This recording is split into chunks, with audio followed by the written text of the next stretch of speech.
Welcome, folks, to another episode of The Bible Show. My name is Sam, and joining me is Will. And we are continuing our series in the life of Abraham, and we're coming to Genesis chapter 24 today. And this is going to be a chapter that's entirely devoted to finding a bride for Isaac. Because if salvation is going to come through the line of Isaac, what do you need? We need more kids. We need kids. We need a family. We need a wife. So now we're getting to this point where there's going to be a marriage. And one of the things that I want everybody to recognize when we go, and we're going to kind of blow the ending, but I want you to pay attention to this, is the Abrahamic pattern of life is so very clearly pointing you to the story of redemption and how it's laid out. But pay attention to it, because like we just came through Genesis 22 a couple weeks ago, or last week. And what was that all about? It was about God coming to Abraham and asking the father to sacrifice his son, and all the language, right, was pointing you to Jesus. But there, he's spared. He wasn't going to die, but it was very clearly prophetic of Jesus. But now let's think through the entire Abraham story in light of that. We get God who comes and promises Abraham a son, right? So from the beginning of his story, it's like, you're going to have a son, right? And it's going to bless the nations. But there's this long wait, and then the son is born. Think of this as the entire story of redemption, right? The son is promised. Well, when does that happen? That happens way long ago. And then there's this long wait of thousands of years before Jesus is born, and then the son is sacrificed, right? And sacrificed, right, with Isaac. Air quotes for audio listeners. That's right. But then what happens after the son is resurrected from the dead? He doesn't stay dead. The decree of death doesn't work. He's risen from the dead. He ascends into heaven. And now what does he do? Like in the book of Acts in the New Testament, what's the next mission? It's like Jesus says, okay, I've done my part. Now I'm commissioning you to do what?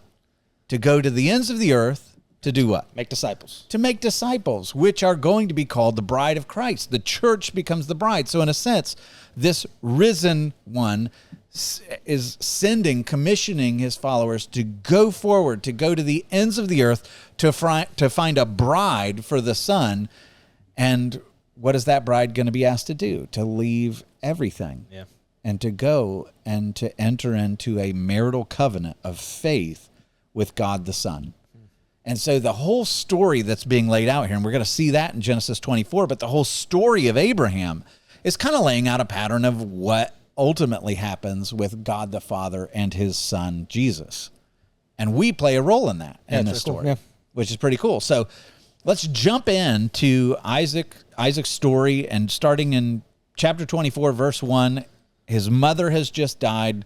So now it's Abraham and Isaac. Isaac's 40 years old by this point, and Abraham still hasn't gotten a wife for him, which is like, what are you doing? Like, why are you waiting stuff, so long? okay? Yeah. He's got stuff to do. But Abraham's old, well advanced in years. It's saying, he's coming to the twilight of his life. He's old, he's the done. Bible says. He's done. Next chapter, he's going to die. And the Lord had blessed Abram in all things. Like, this guy is now tremendously wealthy. He's got faith. He believes in God. Everything around him is just blessed. And so Abraham said to his servant, the oldest of his household, who had charge of all that he had, "Put your hand under my thigh, that I may make you swear by the Lord, the God of heaven and the God of earth, that you will not take a wife for my son from the daughters of the Canaanites among whom I dwell, but you will go to my country and to my kindred and take a wife for my son Isaac." So there's a lot already that we find in just those couple of verses. Yeah, where is he putting his hand? So this is one of the things that when you look at it, it says that he takes the servant. By the way, who's the servant? Eliezer. So if you remember in Genesis 15, when that chapter begins, what is Abraham? He's debating with God, because God said, you're going to have a son. And Eliezer's like, you still giving me no son. I have no one to leave any of my stuff to. I'm going to leave it all to Eliezer of Damascus, who's his chief servant. And God comes and says, you're not giving it to Eliezer. I'm going to provide you a son. Well, now you have this servant who stood to inherit everything from Abraham. God now provides Isaac, the son, and now Eliezer has to go find a bride for him. So you're thinking like he's working against his own interests, right? Because if Isaac's not in the picture, who gets all the money? Eliezer. And so this guy's faithful. He's a servant to Abraham, even at his own expense. He's like, all right, yep, I'm in. I'm gonna take this mission. But Abraham has this really bizarre thing that when you read the commentaries, it's like, do we even talk about this? Because it's so weird. But in verse 2, it says, he takes the servant who had charge over everything, and he says, put your hand under my thigh. Well, the word for thigh there can mean thigh. It can mean Totally just a thigh. upper thigh, yeah. But a lot of times in Scripture, and almost every commentary that you read on this, and every ancient historical commentary or Christian theologian, almost all of them agree that this is talking about genitals. So now it just got a lot more awkward, right? It did, yeah. So the Hebrew word can apply to both. And before you get mad at me, let me just walk through the list of famous people. Jerome, who wrote the Bible, translated the Bible into Latin. He would know. The Latin Vulgate says that. St. Augustine says that. Luther, Martin Luther, father of the Reformation, said that. John Calvin, kind of big dog in the Reformed faith, said that. John Gill, Matthew Henry, Adam Clark, Charles Spurgeon, Origen, John Wesley, Clement of Alexandria. That list can go and go and go and go. But the big dogs of the faith have all agreed that's what's going on here. So Abraham is looking at his servant saying, I'm about to send you on one of the most important missions, finding a bride for my son that's going to have an influence over the line of salvation. Like, this is a big deal. Now, I want to enter into a covenant with you. I want you to take your hand and put it under my genitals. If you're like, we hear that and we're like, Weird. what in the world? And probably, I imagine the servant, even back then, was like, oh man, like, this Doesn't seem to happen awkward. a lot. What's that? It doesn't seem to happen a lot. No. It does happen, and it'll happen in Genesis 47, where, you have them swearing, like, don't leave my bones in Egypt. But and it's you make real them swear serious an oath. situations where this comes Very into play. serious. So there's a reason for this. So if you're imagining what's going on here, why in the world would this be? Because it's not perverse. Like, No, it's not. Get that out of your mind. Like, that's not where this is going. But it's like saying, hey, I'm trusting you with something that is like life and death here. This is so important. Yeah. And so as a demonstration of how much I trust you to carry this out, I'm going to allow you to put your hand in a region where I have to trust you, right? But it's not just that. It's, I want you to make an oath, like we put our hand on the Bible.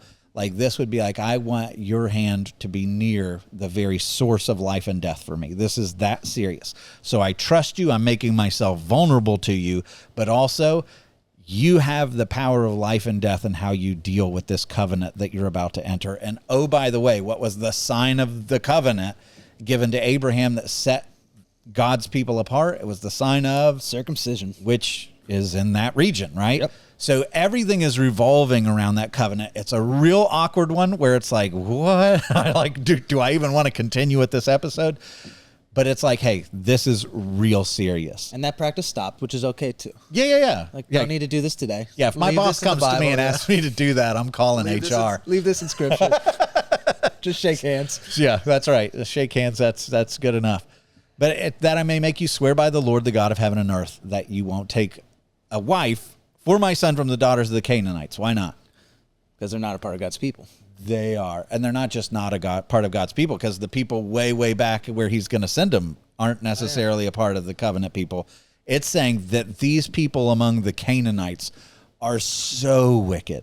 Like, the way that they worship their gods is so repulsive. The way that they sacrifice their children, we talked about last episode, is so atrocious. I do not want my son marrying into that line. I want you to go back to the land where I come from to find a bride. Do not take one from among the Canaanites. And by the way, in Genesis 9, what does God say when Ham shames Noah? Cursed be Canaan, right? So there's going to be redeemed Canaanites in heaven. We know that. There's going to be redeemed Canaanites in the scriptures. God's mercy is available to them. But as a people, as a culture, they are so absolutely repulsive that God's like, I do not want my son to take a wife from among them. In the New Testament, by the way, that's not abnormal. In the New Testament, we're told that you should not be unequally yoked. Have you ever heard that expression before? Mm-hmm. What does that mean? I mean, non-Christians shouldn't marry Christians. Yeah, that's right. Like, if you're going to be yoked, think of two oxen pulling something. We got to believe the same things. You got to go in the same direction. If you have those oxen that believe, one believes in Jesus and one believes in Hinduism or something. Like, they're going to be pulling in the opposite direction. That nobody's going to enjoy that. Like, you need to be covenantally pulling in the same direction. That's what Abraham at least wants. He's like, I know where they come from. I know what they believe. They're going to have heard of our God because I left there with my story. They're going to at least have an open door to it. So go to my country. And the servant said to him, but perhaps the woman may not be willing to follow me to this land. Must I then take your son back to the land from which you came? And Abraham is very clear here. He says, see to it that you do not take my son back there. The Lord, the God of heaven, who took me from my father's house and from the land of my kindred, and who spoke to me and swore to me, to your offspring I will give this land. He will be his angel before you, and you shall take a wife for my son there. So what's going on here? He's real serious about not taking Isaac back there. Isaac cannot go back there. Why do you think that is? Why do you think Abraham's like, no, he can't go. I don't want him to be a part of the selection process. I don't want him to go there. Because it doesn't tell us. No, yeah, there's not a clear answer. A theoretical. I've got some ideas. Okay, what's your theoretical? So I used to think that Abraham was afraid that if Isaac went back there, that he would be like, oh man, this is really nice. Like, pull a lot on him. Why because remember when Abraham was complaining, like, God led me astray, he made me wander, like, clearly in Abraham's flesh, he's like, that place was pretty nice, and now I'm stuck down here with all this stuff going on. Like, I used to think that Isaac was like, Abraham was thinking, if Isaac goes there, he may not come back, and God's promise is for him to take possession, for the descendants to take possession of this land. I don't want him going back to that land. That's what I used to think. Now I think what Abraham wants to see, he wants Isaac to have a bride who's got a faith like Abraham. And Sarah's. And Sarah's, right? So think about it this way. I want her to be able to pledge to pick up and leave her father's household, to leave everything that she knows from the land that I left and come sight unseen to my son whom she's never met, to a land that she's never lived in or seen before, all on faith. And if she can risk that journey and walk away from everything, then she's got the kind of faith that I have. But if Isaac has to go there and Isaac has to win her and she has to see and, measure up and be like, oh yeah, this is good. Yeah, I'm in. Yeah, this is good for me. That's not the kind of faith that Abraham is accustomed to. He wants to see who will come with that kind of faith. What do you think of that? Yeah, that makes sense. So anyway, that's what I think. So Because we know Abraham's not afraid of death now. Yeah. He has shown us that he does trust Isaac's life with God. So he's not afraid, like, oh, if Isaac goes, maybe he'll die, maybe he'll get scared, whatever it is. And I also love this as well. He's like, God's going to send an angel to like guide you. Abraham is absolutely 100% convinced that the Lord is in this plan more than he is. And so it's like, God's not going to fail. He's going to guide you by an angel, which, by the way, you never see the angel show up that's like, hey, Eliezer, let's go this way. But you assume that the sovereignty of God is involved in this, that he's orchestrating everything, which you'll see. And so Abraham has 100% faith. Like, I'm too old to go. I don't want Isaac to go. I'm putting all my trust in you, it sounds like. But where does Abraham genuinely trust? God's going to show you. God's got this. So I'm gonna ask you to do it, but it's going to be an angel. It's going to be the hand of the Lord that leads you. And it says, but if the woman's not willing to follow you, you're free from this oath of mine. Only you must not take my son back there. So if you don't find a woman, no, this is not your problem. Then we just don't get a wife from there, but you're free of this oath. So what do you hear in that? Now it's like we talked about. Now the father is commissioning the servant to go to the distant land to find a bride for the son of promise. What's the metaphor there? Jesus. Yeah. It's Jesus. It's us. Like, this is kind of our story. Like, God is laying this out to where there's particular characters involved. You have Abraham. Who would Abraham be in the metaphor? God the Father. God the Father. Isaac. Who's Isaac in the metaphor? Jesus the Son. Who's Rebekah? Us, the bride, the church. Yeah, the bride that needs to be discovered, to be brought back into a covenantal relationship with the Son. Well, who's Eliezer? Us too.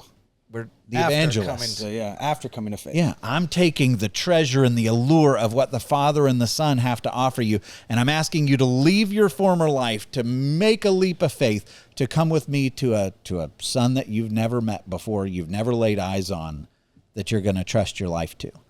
And that's, I mean, this whole thing is kind of the pattern of the gospel again, right? And so the servant put his hand under the thigh of Abraham, awkward moment. Sealed the deal. That's right, his master, and swore to him concerning this matter.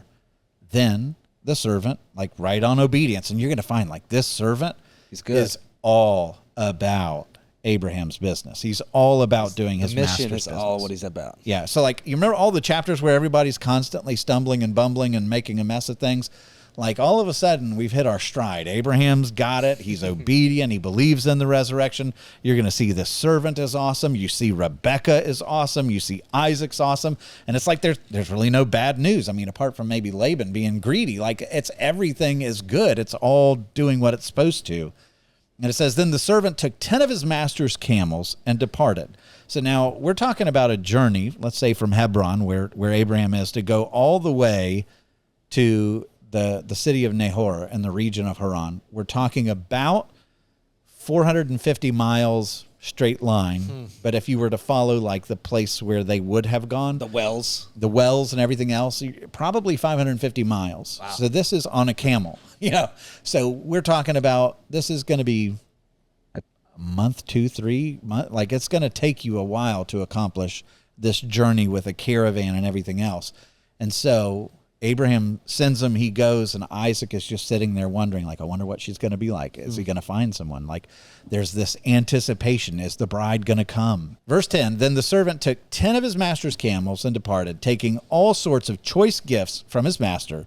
And he arose and went to Mesopotamia, to the city of Nahor. This is where Abraham came from. In fact, Nahor's his brother's name.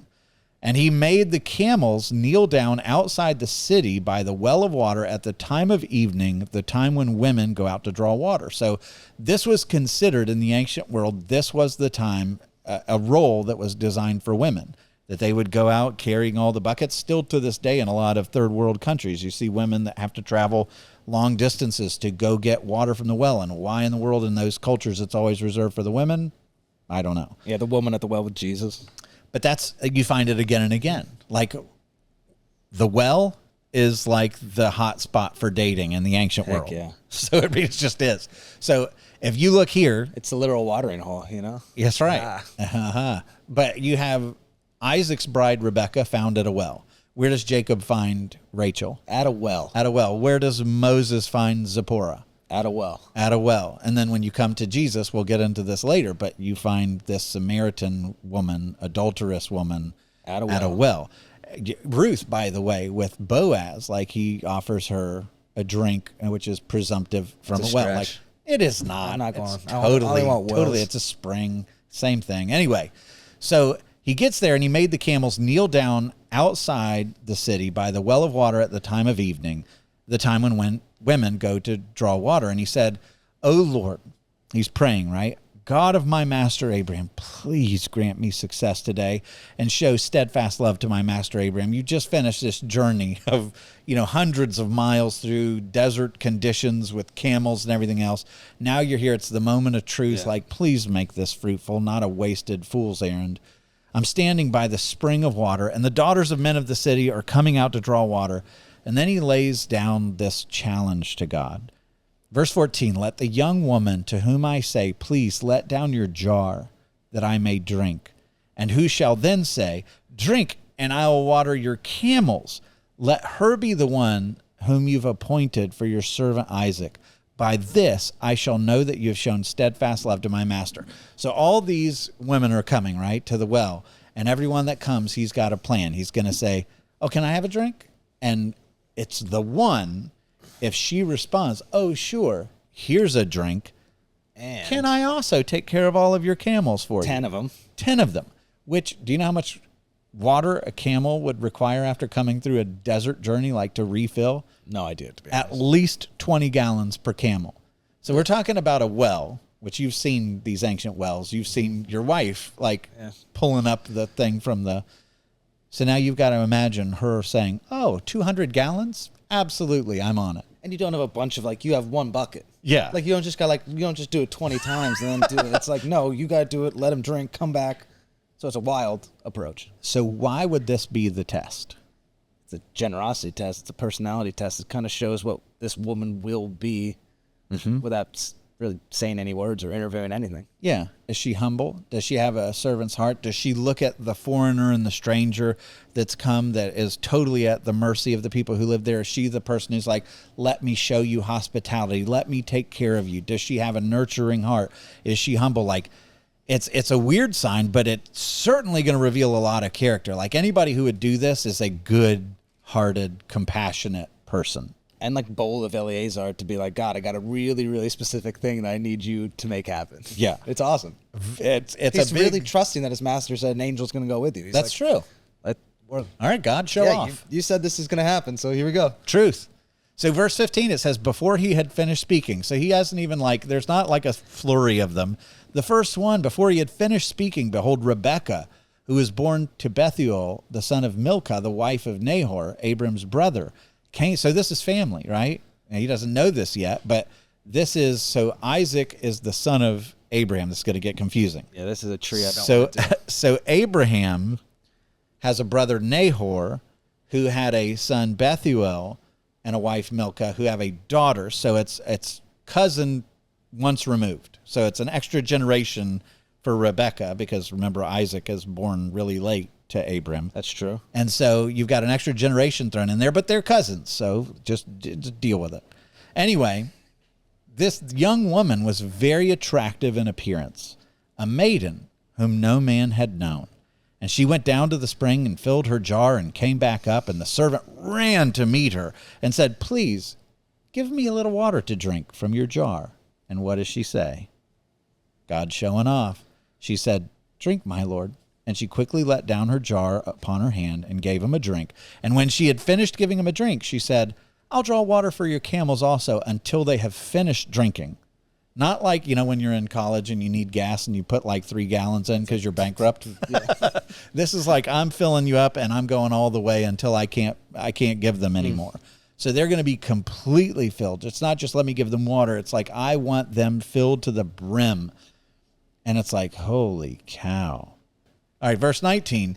When she had finished giving him a drink, she said, I will water for your camels also until they have finished drinking. So she quickly emptied her jar into the trough and ran again to the well to draw water. And she drew for all his camels. And the man gazed at her in silence to learn whether the Lord had prospered his journey or not. So now, what do we know about Rebekah? Like, we know that she's got an incredible heart, like super compassionate, humble, generous. We know that she's extremely beautiful, we're told here. What else? What else can we pull out of this? She's a virgin. She cares for her purity. Like, so if you're Eliezer, you're like, fingers crossed right now. Yeah, like, I really hope this works out, because this woman is absolutely amazing in every respect. And so let's pause here. We're going to pick back up here in a moment. But Jesus will meet a woman at a well. And like we said, who do you find at a well? Women. A wife, right? This is Isaac's wife, Jacob's wife, Moses' wife, Boaz's wife. No, just get over it. It's not at a well. But then Jesus comes, and who does he meet at a well? The Samaritan woman. So immediately, like, of course, he's not marrying her. That's not what this is about. But what's your mind? If you know your Old Testament, who do you meet at a well? Brides. You meet brides. Except Jesus, does he get the beautiful woman? Does he get the woman who's the virgin? Does he get the woman who's super generous? Does he get the woman who's like, oh, can I give you water? Like, no, he goes and sits down. She never offers him water. He's like, if you knew who I was, you would ask me for water. But she doesn't. She's an adulteress. She's been married 5 times. The guy she's living with now is not her own. This is John 4. Everything about her is the opposite of Rebekah, right?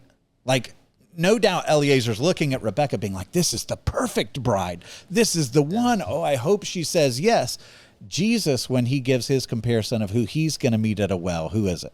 The half-breed, a Samaritan, half Jew, half Assyrian, going back like, oh, shameful pedigree. They're hated in the ancient world. She's morally shameful. She's rejected in her own town. She's avoiding people by going to the well at midday. Everything about her is the anti-Rebekah. And what do you learn from that? That's who Jesus is after. That's who Jesus is after. Jesus doesn't get the virginal, beautiful bride. It's not who he's after. But what does he say to her? Like, you're exactly who the Father's looking for. What? And I'm here for you. And then she becomes a servant who goes out and tells people. That's right. That's right. Kind of and astounding. she is counted among the bride of Christ. And so, but that's just a beautiful thing. Like, that's not an accidental comparison, by the way. And by the way, it's Jacob's well where he meets her, which it's meant to draw your, hey, this is where Jacob found his bride. Like, and he meets her, you know, this Gentile Jew, all these things that are reflective of who we are. We're the unfaithful one. And Jesus is like, nope, I'm looking for That's you. the one, yeah. I'm looking for you. It's amazing. So verse 22, it says, when the camels had finished drinking, the man took a gold ring weighing a half shekel, so that's just super generous, and 2 bracelets for her arms weighing 10 gold shekels. So now imagine she's just filled up all the camels, and she's just doing this out of the kindness of her heart. And all of a sudden, he's decking her out in jewelry. And he said, please tell me whose daughter you are. Is there room in your father's house for us to spend the night? And she says, I'm the daughter of Bethuel, the son of Milcah, whom she bore to Nahor. And she added, we have plenty of straw and fodder and room for you to spend the night.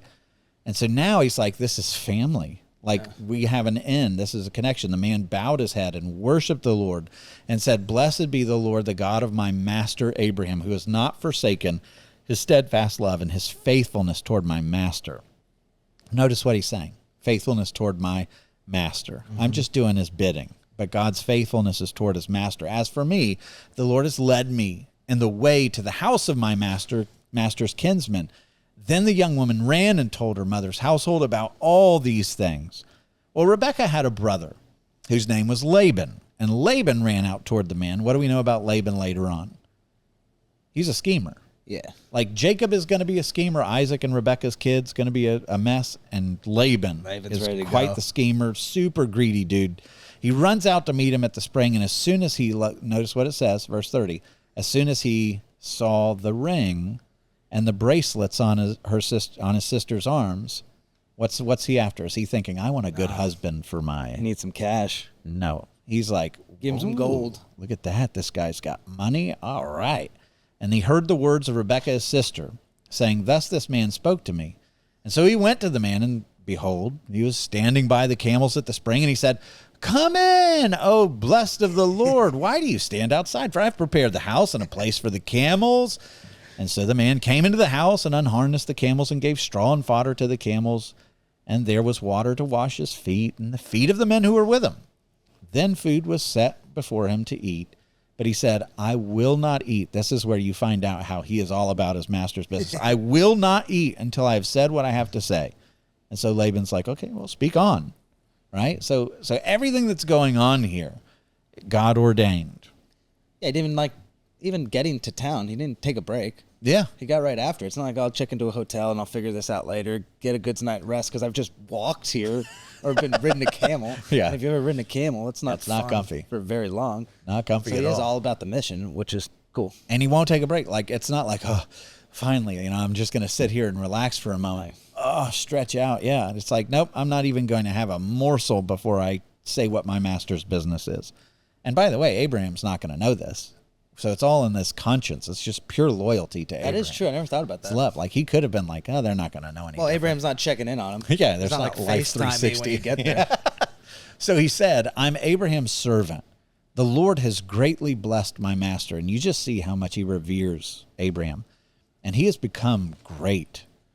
God has given him flocks and herds and silver and gold and male servants and female servants, camels and donkeys. What is he saying?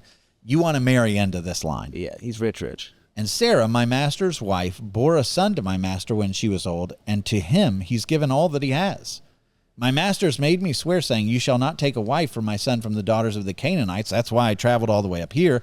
And I can't take the Canaanites in whose land I dwell, but I should go to my father's house, to his father's house, to his clan to take a wife for his son.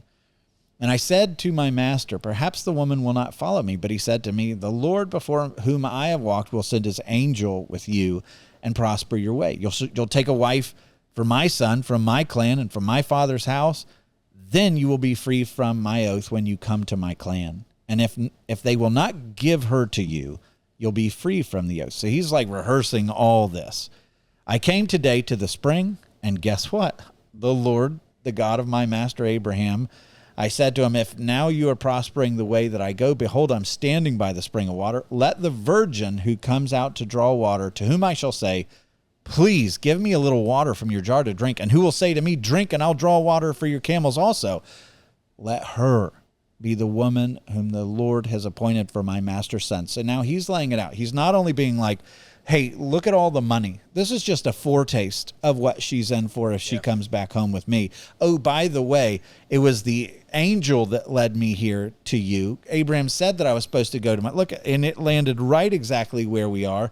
Everything that's going on, all the ways that God has blessed my master is now could be Rebekah's story as well. It's like he's laying out all the incentives of God's faithfulness, how God's anointing is on this home.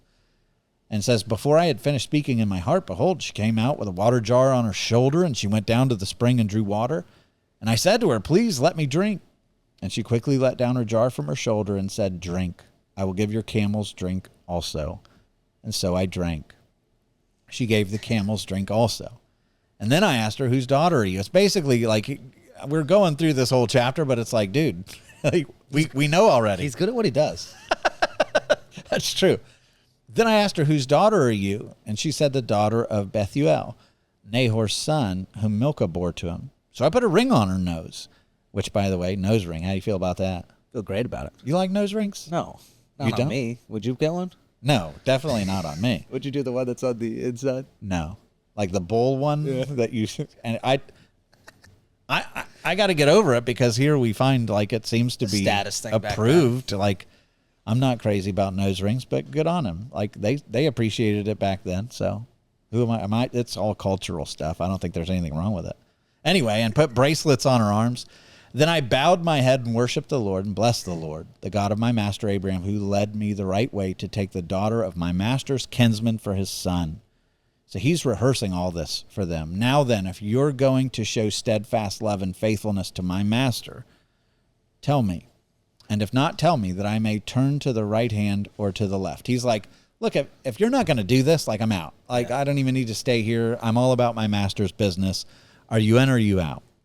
All right, so if you're looking at Eliezer's case to them and you're comparing it to the evangelism of trying to compel or invite the bride to come to Jesus, how would this translate? Well, I think the one is not answering that question, but how how the servant handles what the master's given him. Does that make sense? Okay. Because Eliezer has been given this vast. Yeah, he could have gone fortune. anywhere. He could have done whatever he wanted, and he probably had to manage it along the way. I'm not stopping, but I had to eat, those kinds of things. So for him even to show up on the scene with everything, and to protect everything, if you're traveling 10 camels and you're Eliezer, you have to protect the master's stuff too. So there's one part where it's like, oh, that's pretty cool, and the other part is he does. It's a good case to take him up on a yes here. That's right. It's a very good case to be like, he laid it very well to say like, no, this is a beautiful thing that would be great for your daughter. Mm-hmm. And that's where I'm getting at. Like if we take the metaphor that it is the story of Isaac and it's the story of Rebekah. They're real people. But I do believe that there's a metaphor at play here that God is ordaining. And it's like, okay, so if I'm the Eliezer and I'm going out to the far places to find people that don't yet have a relationship with the Son, but I'm inviting them into it. Yeah. And asking them to leave everything they know in order to pledge their lives to the Son that they've never met.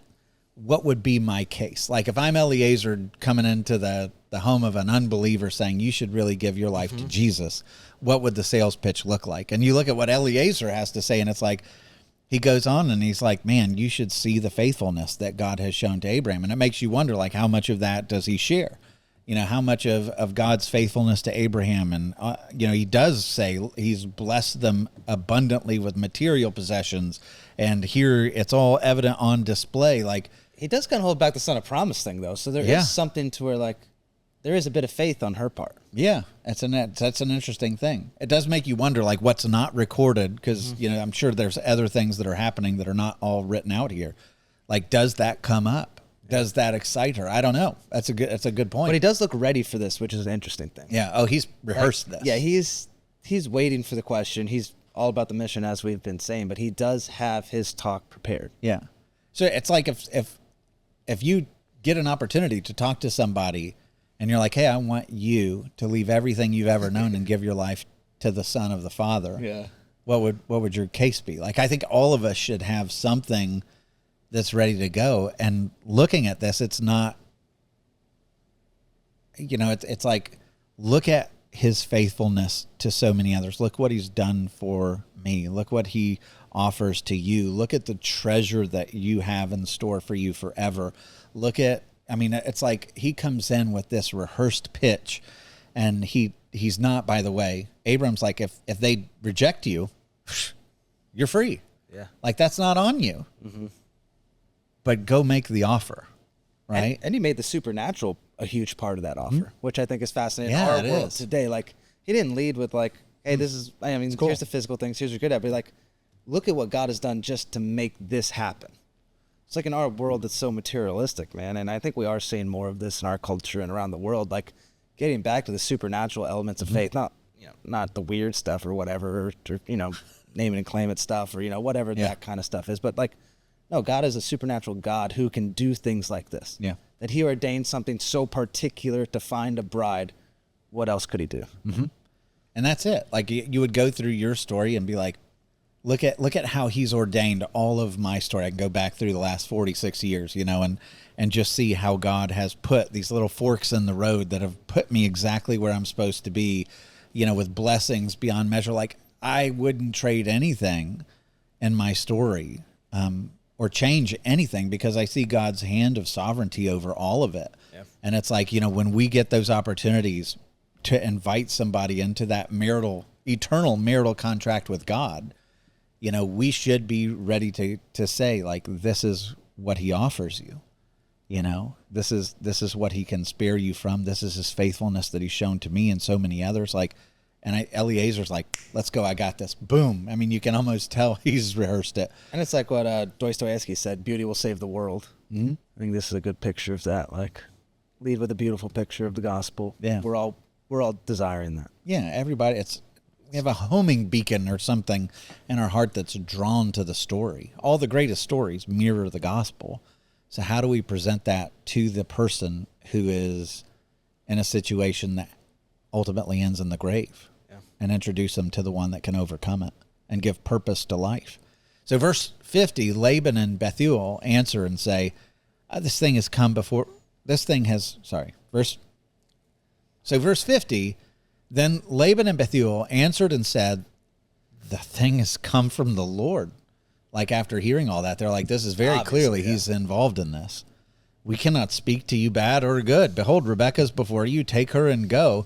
Let her be the wife of your master's son, as the Lord had spoken. Now here, this is something that's definitely uncomfortable for modern ears. Like, two guys being like, here, take her, she's yours. You know, the idea of arranged marriages even at all is something that's bothersome. But this is something that might not be a popular thing to say. But the gospel, the gospel's an arranged marriage. You know that, right? I do, yeah. Where the Father has done what? He's paid a bride price, which is his son on a cross. And by the way, Ephesians, what does it say? He chose us in him before the foundations of the world. You have been chosen to be part of the bride of Christ. That has been arranged. He has changed your heart. The Spirit has called you to him. And that's a weird thing, but the gospel is the story of an arranged marriage. And Sam, you have one daughter, so send in applications, everybody. If you have. Yeah, but we can arrange something. Let me ask you this question: as a dad who loves your kids very much, is there any part of you that would be like, I would like to have a hand in making sure they don't marry the wrong person? Yeah. Even in my life, I was very much like to my parents, like, do you think this is right? Like, I was 23 when I got married, and people were like, it's too young. It's like, yeah, back Back then it would have been like you're anxious. anxious. Hey, he's 40 here, so That's true. That's true. So here's a little factoid, like brief. Here we go. We're off on a tangent now. Did you know that the majority of marriages in our world today are arranged marriages still? yeah, because some of the major countries with population densities. So enormous numbers out of Africa. India, obviously, is the most populous country. 55% of all new marriages are arranged. And so that, when I heard that, I was like, no way, whoa, because I'm Western eyes, that's weird. But here's what really shocked me is that when they do surveys, in the all over the world, what they find is in cultures where there are arranged marriages, they prefer it at higher rates than in the West. We prefer it the other way. So a 2013 survey conducted in India found that 82% of young women ages 18 to 35 prefer arranged marriages over self-selected marriages. Now, here's another thing. It boasts the lowest divorce rates in nations where it's prevalent. Are they allowed to get divorced? Not really. Okay. I didn't want to hit that step. But here's less than 1% of Indians who've ever been married have experienced a divorce. But here it is in the United States, where virtually all marriages are self-selected. The number leaps to 34% of marriages. But even in marriages where they have the option, so in a culture where it's like you could have an arranged marriage versus self-selected, they surveyed 357 married couples living in America and found that those that were living in an arranged marriage experienced, quote, significantly greater marital satisfaction than those living in self-selected marriages, which is interesting, where it becomes more about oath and covenant than emotion and what did you do for me lately? Like, it's a different perspective. I'm not making a case for arranged marriages, I promise. Yes, he is. But what I am saying is that when you understand that marriage is a covenant, that it's like I'm promising you and I'm not going to walk away from you no matter what, it makes the marriage more it's not self-selected love like, oh, I have love today, I don't have love tomorrow. How do you measure up today? Yeah, is this a good marriage? Because are you making me happy at this moment? Like, that kind of idea of marriage is gross. It's so far from what marriage is supposed to be. Where arranged marriage, it's like, we didn't choose each other. Your opinion doesn't matter. But we got to get through this together. So let's work with each other, love each other, covenant with one another. And they end up, by the way, having a deeper bond of love emotionally in the long run than self-selected marriages. It's weird. I didn't expect to find that. Sorry. Now back on track. Back on track. So they're like, yeah, here she is. And when Abraham's servant heard their words, he bowed himself to the earth before the Lord. And the servant brought out jewelry of silver and of gold and garments and gave them to Rebekah. So she's decked out all of a sudden. And he also gave to her brother and to her mother costly ornaments, and all the men that were with him ate and drank, and they spent the night there. And they arose in the morning, and he said, send me away to my master. Like, basically, thanks so much for your hospitality. I don't have time to rest. We got to get back to Isaac. But her brother and her mother said, oh, well, let the young woman remain with us for a while, at least 10 days. And after that, she may go. What are they doing? They just want to get the cash cow for a little bit longer. Yeah, like, now that we know that he's got this and that he's given it to us, like, we haven't seen camel number 10. Yeah, that's right. What's behind door number 3? Like, we want even more. But he said to them, like, this is a good deal for Eliezer. Like, stay here. I get to relax. I get to enjoy. Like, y'all are going to treat me like a king because I am the cash cow. But he's like, nope, this isn't about what I want. Not about what I want. Do not delay me, since the Lord has prospered my way. Send me away that I may go to my master. And they said, let's call the young woman and ask her. So they called Rebekah and said to her, now this is the moment, right? Will you go with this man? And if you're her, it's like your whole life's about to change, and you're leaving right after you say whatever your answer is, or you're staying. Mm-hmm. Everything's in this decision. Your life radically changes based on how you respond to this invitation. Sound familiar? And what does she say? I will go. Yes. That's always the response of the person of faith. That's Abraham. Hey, I want you to leave everything. I'll go. Ruth, where you go, I'll go. Like, I will go. I will leave it all behind to grab hold of this new covenant, this new promise. I'm all in. And Rebekah, she's so amazing. I will go. So they sent away Rebekah their sister and her nurse and Abram's servant and his men, and they blessed Rebekah and said to her, our sister, may you become thousands of 10,000s. Like, we want you to have so many kids. We're praying that you become great nations. Like, we want you to prosper, and may your offspring possess the gate. Remember, the gate is the government center of those who hate him. May he control all of his enemies. And then Rebekah and her young women arose and rode on the camels and followed the man. And thus the servant took Rebekah and went his way. Now Isaac, so now camera shifts, verse 62. We're coming toward a landing. Now Isaac had returned from Beer Lahai Roi. What is that? Does that sound familiar? Remember that place? Yeah, I do. That's where God comes to rescue Hagar. So God who sees. The God who sees. Why in the world did Isaac go down there? It's a holy place where God sees and hears. What do you think he's doing down there? Praying for this. Praying. He's praying for his bride. It's just really cool. Isaac has a heart of prayer. You see that. So he's returning from there, and he's dwelling in the Negev, in the desert. There's nothing there. There's no distractions. There's nothing to do. It's barren. And what's he doing? He went outside to meditate in the field. What is he doing there? He's praying. Right. He's thinking, God, what are you doing? What are you doing? What is she coming? Lord, bless her. Make this a good bride. Make this a good family. And he's praying in the field toward evening, and he lifted up his eyes and saw, and behold, there were camels coming. And that's interesting because, like, he didn't know when they were going to return. So this was just his normal status for quite a long time. It wasn't like 72 hours. It was like... Now we don't know, months. Like, how long is it going to be before he comes back? Is he been killed? Has he been taken? I mean, that was a danger in the ancient world. Like, and he's out there doing what? I'm going from the place of prayer. Okay, now that he should be coming back any day, I'm going to go and I'm going to sit out here in the Negev, and I'm just going to be looking. Where is she? Where is she? Where is she? You know that's the heart of Christ even now, by the way. You know, when he says that he won't drink from the cup with them until we get to share it in paradise, like there's some sense in which Christ is like, the good stuff, I'm waiting. I'm waiting until they're with me. That's the heart of somebody who loves his bride. Like, I'm going to enjoy that when she's with me. Yeah, intercede on our behalf. Yeah, and that's the heart of Christ, and that's the heart of Isaac here, like just looking and waiting and looking and waiting, and man, when is she coming? When is she coming? And he lifted up his eyes, and behold, there were camels coming, and Rebekah lifted up her eyes. Ooh. And when she, this is the movie moment here. Rebekah lifted up her eyes, and when she saw Isaac, she dismounted from her camel and said to the servant, who's that man walking in the field to meet us? And the servant said, that's my master. So she took her veil and covered herself, which in the ancient world, this is like a sign of submission. I'm just so much humility here.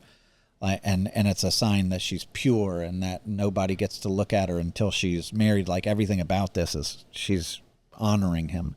And the servant told Isaac all the things that he had done. And then Isaac brought her into the tent of Sarah his mother and took Rebekah, and she became his wife, and he loved her. I think that might be the first time that's used in marriage. So Isaac he's a praying man. He's a meditating man. He's a man who believes that God raises the dead. He's a man who's willing to give his life for his dad. He's a man who does all these things. He's a man that longs for his wife. And when he sees her and welcomes her, he enters into a covenant and he loves her. This is, of the patriarchs, this is, to me, Isaac and Rebekah, they're the best. And they get the least ink, which is unfortunate. It's like all the screwballs.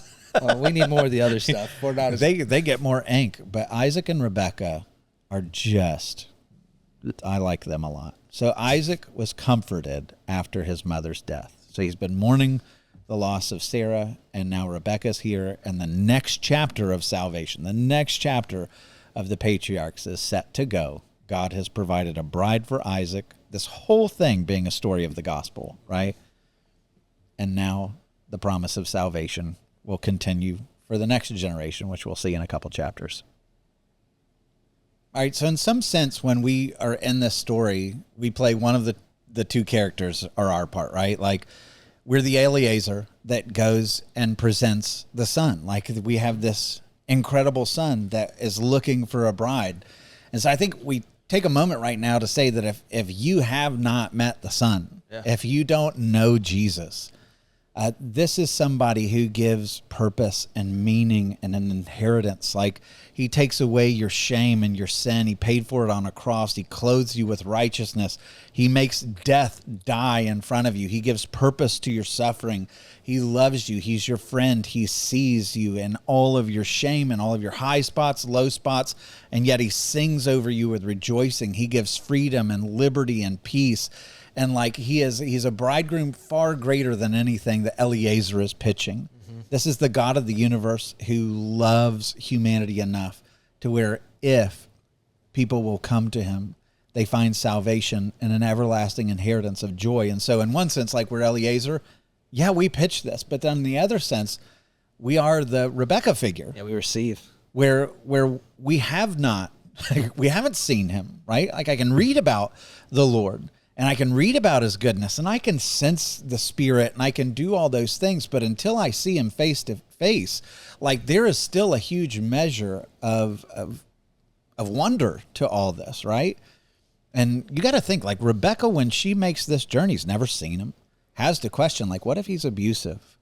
What if he's got all this stuff, but he's not a good man? What if he's not going to be a good father? What if I'm walking away? What if he's incapable of having children? There's so many questions. And yet when they hear that the angel is steering all this and that the Lord is in this, they're willing to go. And here's something that Peter writes in his first epistle that it always makes me think of Rebekah when I read this, except it's a verse for us. He says, though you have not seen him, you love him. Yeah. And though you do not see him now, you believe in him and rejoice with joy that is inexpressible and filled with glory, obtaining the outcome of your faith, the salvation of your souls. So in that sense, we are in this sense of an arranged marriage where the Father from the beginning of time has written a story. He's purchased a bride. And though we haven't seen him, if we will but say, God, I trust you, and your character, and I want to be counted among the bride, set apart for you, then our story will be far, far greater than anything Rebekah could have ever dreamed of, except it will be an eternal story in which we are brought into the royal family of God himself. And that's a story worth being a part of. Amen. Amen. So we're going to leave it there. I want to thank you so much for watching this episode of The Bible Show. Join us next time as we get to the death of Abraham and the next generation. Isaac becomes the central figure. God bless.